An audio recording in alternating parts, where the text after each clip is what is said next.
ஒரு பெரிய அடர்த்தியான காட்டுக்குள்ள இருந்த தங்களோட வீட்டுக்குள்ள ஒரு குருவியோட குடும்பம் வாழ்ந்து வந்துச்சு. அந்த குடும்பத்துல ராணா குருவி, நிலா குருவின்னு ஒரு கணவன் மனைவியும், பியூட்டி குக்குன்னு 2 குழந்தைங்களும் இருந்தாங்க. ஒரு நாள் ராணா குருவியும் நிலா குருவியும் தங்களுடைய குழந்தைங்களை கூப்பிட்டுக்கிட்டு உணவு தேடுறதுக்காக அடர்ந்த காட்டு பகுதியை நோக்கி பறந்து போனாங்க. இப்படி பறந்து போனவங்களுக்கு ரொம்ப நேரமா எந்த உணவும் கிடைக்காததால ஒரு மரக்கிளையில வந்து உட்காந்து ஓய்வெடுக்க ஆரம்பிச்சாங்க.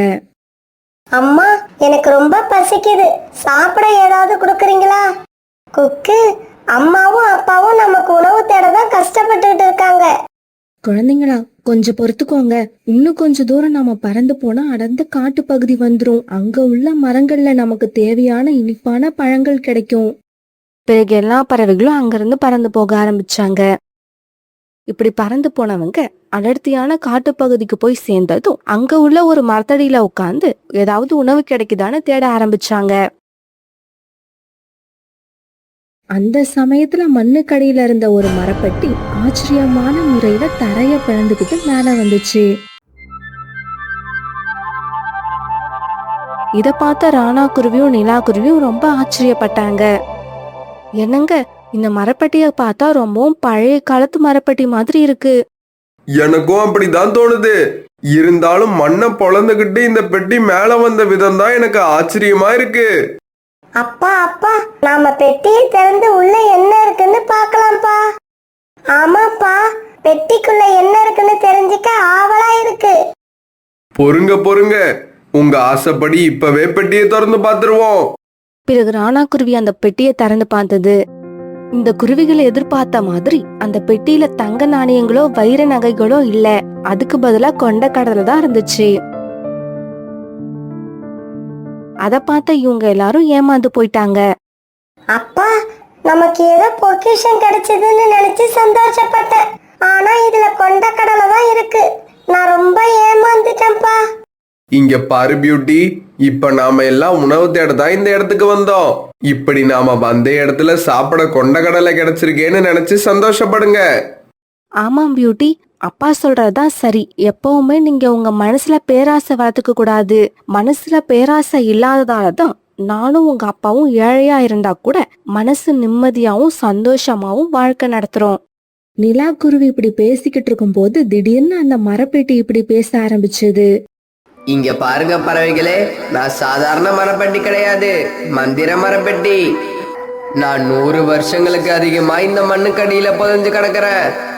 மனசுல நேர்மையும் எண்ணத்துல தூய்மையும் செய்யற செயல்கள்ல உண்மையாவும் இருக்கிற பறவைகளை எதிர்பார்த்து நான் காத்துக்கிட்டு இருந்தேன். நான் எதிர்பார்த்த மாதிரி எண்ணம் கொண்ட பறவைகளை இன்னைக்குதான் சந்திச்சேன். உங்க மனசுல பேராசை இல்ல, அதே மாதிரி பேராசை இல்லாம உங்க குழந்தைங்களையும் வளர்க்க ஆசைப்படுறீங்க. அதனாலதான் இவ்வளவு வருஷமா மண்ணுக்கடியில புதைஞ்சு கிடந்தனா இன்னைக்கு மேல வந்திருக்கேன். நீங்க நினைக்கிற மாதிரி இந்த மரப்பெட்டிக்குள்ள இருக்கிறது சாதாரண கொண்டக்கடலை இல்ல. இந்த கொண்டக்கடலைய வச்சு நீங்க ஒரு வீட்டை உருவாக்குங்க.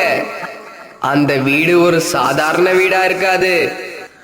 எவ்வளவு கடினமான மழை, புயல், வெள்ளம் வந்தாலும் கொஞ்சம் கூட அசைஞ்சு கொடுக்காத ஒரு அதிசய வீடா இருக்கும். இந்த வீட்டை மழை வெள்ளத்தால மட்டும் இல்ல, நெருப்பால கூட எரிக்க முடியாது. ராணாஜி, வருஷம் மழைக்காலம் வந்தாலே நாம குடியிருக்கிற வீடு இடிஞ்சு கீழே விழுந்துரும். அதுல இருந்து நம்மளோட குழந்தைங்களை பாதுகாக்கிறதே நமக்கு பெரிய சவாலா இருந்துச்சு. ஆமா நிலா, இந்த பெட்டி சொல்றத பார்த்தா இனிமே வருஷம் வீடு கட்டி நாம கஷ்டப்பட தேவையில்லைன்னு நினைக்கிறேன். பிறகு அந்த மரப்பெட்டியை தூக்கிக்கிட்டு ராணா குருவி பறந்து போக நிலா குருவி, பியூட்டி குக்கு இவங்க 3 பேரும் ராணா பின்னாலேயே பறந்து போனாங்க. தங்களுடைய காட்டுக்கு வந்து சேர்ந்ததும் ராணா குருவியும் நிலா குருவியும் சேர்ந்து அந்த மரப்பெட்டிக்குள்ள இருந்த கொண்டக்கடலையை எடுத்து ஒரு வீடு கட்ட ஆரம்பிச்சாங்க. இவங்க இப்படி கொண்டக்கடலைகளால வீடு கட்டிக்கிட்டு இருக்கத பார்த்ததும் காலுக்காகவும் ஒரு கழுகும் அந்த இடத்துக்கு வந்தாங்க. நிலா, ராணா, உங்களுக்கு என்ன பைத்தியம் பிடிச்சிருச்சா? கொண்டக்கடலைய சாப்பிட்டு பறவைகள் தங்களோட பசியை தான் போக்கிப்பாங்க. அதை வச்சு யாரும் வீடு கட்ட மாட்டாங்க. வீடு கட்டணும்னா மூங்கிலையும் புற்களையும் வச்சுதான் வீடு கட்டுவாங்க. டேய் காலு, நீ சொல்றது 100% உண்மைடா. இந்த குருவிங்க இவ்வளவு முட்டாள்களா இருப்பாங்கன்னு நான் நினைச்சு கூட பார்க்கல. மழை பெய்கிற சமயத்துல இந்த கொண்டக்கடலை எல்லாம் நனைஞ்சு போய் செடியா முளைக்க ஆரம்பிச்சிரும். இந்த சமயத்துல ரீட்டா, கிளி, சாகர் புறா இன்னும் சில பறவைகளும் அந்த இடத்துக்கு வந்து சேர்ந்தாங்க. நிலா, எங்க பேச்ச கேளு. நாங்கெல்லாம் வீடு கட்டுறதுல ரொம்பவும் அனுபவப்பட்டு இருக்கோம். எங்களோட அனுபவத்துல கொண்டக்கடலையால வீடு கட்டி நாங்க பார்த்ததே கிடையாது. நீங்க உங்களோட நேரத்தை இப்படி ஒரு வீடு கட்டி வீணாக்கிக்கிட்டு இருக்கீங்கன்னு நினைக்கிறேன். இங்க பாருங்க, நீங்க நினைக்கிற மாதிரி நாங்க ஒன்னும் சாதாரண கொண்டக்கடலையால இந்த வீட்டை கட்டல. இப்படி சொன்ன ராணா பிறகு அந்த கொண்டக்கடலை அவங்களுக்கு கிடைச்ச கதையை மற்ற பறவைகளுக்கு எடுத்து சொல்லுச்சு. அதை கேட்ட எல்லா பறவைகளும் வாயிட்டு சிரிச்சாங்க. என்னது, மந்திர கொண்ட கடலையா? நீங்க ஏமாந்தது மட்டும் இல்லாம எங்களையும் ஏமாத்த நினைக்கிறீங்களா? நீங்க கட்டிக்கிட்டு இருக்க இந்த வீட்டுக்கு கொஞ்சம் கூட வலிமையே இருக்காது. ஒரு காத்தடிச்சாலே எல்லா கொண்ட கடலையும் கீழே விழுந்துரும். இல்ல, அப்படி நடக்காது. எங்களுக்கு கடவுள் மேல நம்பிக்கை இருக்கு. கடவுள் தான் இந்த கொண்டக்கடலையை எங்களுக்கு கிடைக்கும்படி செஞ்சிருக்காரு. நாங்க சொல்றத நம்புங்க, இதுக்கு சக்தி இருக்கு. இங்க பாருங்க, நாமெல்லாம் எவ்வளவு சொல்லியும் இந்த குருவிகள் 2 பேரும் நம்ம சொல்றத நம்பாம அவங்க சொல்றதையே சொல்லிக்கிட்டு இருக்காங்க. இவங்களுக்கு ரொம்பவும் கர்வம் அதிகம் ஆயிடுச்சு. இவங்க கட்டிக்கிட்டு இருக்க இந்த வீடு இடிஞ்சு கீழே விழும்போதுதான் இவங்களுக்கு அறிவு வரும். இதுக்கப்புறம் இவங்களுக்கு யாரும் அட்வைஸ் பண்ணாதீங்க. வாங்க, நாம கிளம்பலாம். ரோனிக்குருவி சொன்னதை கேட்டு எல்லா பறவைகளும் அந்த இடத்தை விட்டு பறந்து போனாங்க. எல்லா பறவைகளும் இப்படி பேசிக்கிட்டு போனதை கேட்ட நிலாக்குருவியோட கண்ல இருந்து கண்ணீர் வந்துச்சு. ராணாஜி, நாம சரியான காரியத்தை தான் பண்ணிக்கிட்டு இருக்கோமா? இங்க பாரு நிலா, இப்படி ஒரு வீட்டை நாமளா கட்ட ஆரம்பிக்கல. அந்த கடவுள் தான் நம்மள கட்ட வச்சிருக்காரு. அதனால கடவுள் மேல பாரத்தை போட்டுட்டு நாம தொடர்ந்து நம்ம வேலையை செய்ய ஆரம்பிக்கலாம்.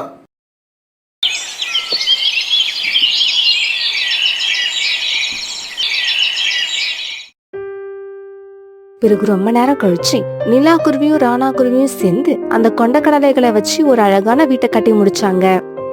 அந்த வீட்டோட கதவு, கைப்பிடி, ஜன்னல்கள் இப்படி எல்லாமே கொண்டக்கடலையாலேயே தயார் பண்ணப்பட்டிருந்தது. அது பாக்குறதுக்கு ரொம்பவும் அழகா இருந்துச்சு. அந்த சமயத்துல அந்த வழியா பறந்து வந்த கழுகும் காலுக்காகவும் நிலாக்குருவியோட வீட்டை பார்த்துட்டு இப்படி பேச ஆரம்பிச்சாங்க. கழுகு பெரியப்பா, இந்த வீடு இவ்வளவு அழகா வரும்னு நான் நினைக்கவே இல்லை. சாதாரண வீடு மாதிரி இது இல்ல, ஏதோ அரண்மனை மாதிரி இருக்கு. டேய் காலு, வீடு அழகா இருந்து என்னடா புண்ணியம்? நாம காலங்காலமா அந்த வீட்டுல வாழ்றதுக்கு அது வலிமையா இருக்கணும். அங்க பாரு, வானத்தை கருமேகங்கள் சூழ்ந்து வருது. இன்னைக்கு ராத்திரி எப்படியும் மழை வரும்னு நினைக்கிறேன். அப்படி மழை வந்துச்சுன்னா இந்த வீடு கண்டிப்பா இடிஞ்சு விழுந்துரும். பிறகு இருக்க இடம் கேட்டு இந்த குருவி வீட்டுல இருக்கிற எல்லாரும் நம்ம வீட்டு வாசல்ல தான் வந்து நிக்க போறாங்க.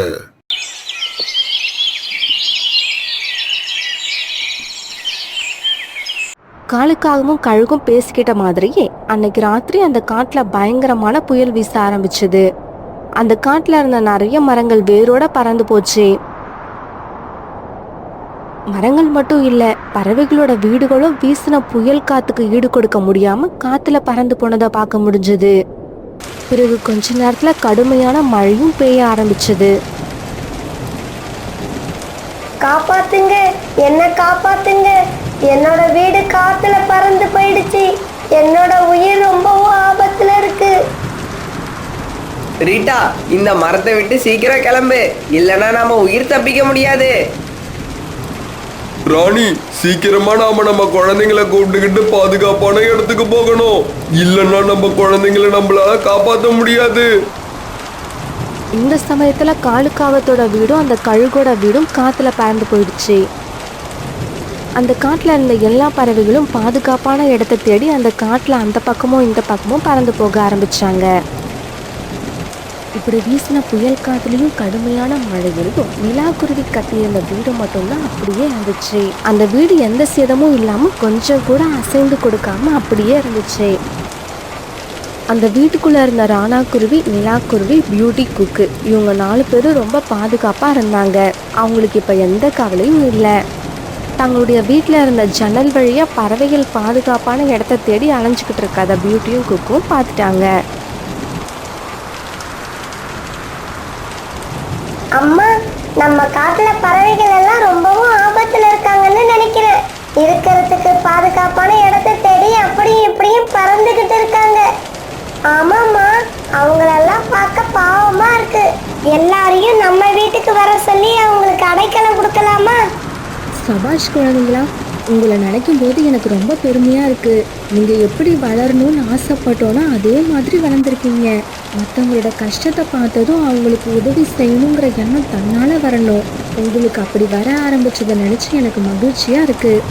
இப்படி சொன்ன நிலாக்குருவி பிறகு கதவை திறந்துக்கிட்டு வெளியில போச்சு. ரீட்டா, ராக்கி, சாகர் அண்ணா, ராணி, ரோனி அக்கா, காலண்ணா, கழுகு மாமா, நீங்க எல்லாரும் எங்க வீட்டுக்கு வாங்க. நீங்க தேடிக்கிட்டு இருக்க பாதுகாப்பு இங்கே கிடைக்கும். நிலாக்குருவி இப்படி சத்தம் போட்டதும் அதை கேட்ட எல்லா பறவைகளும் ஒருத்தர் பின்னால ஒருத்தரா அந்த வீட்டுக்கு பறந்து வந்தாங்க.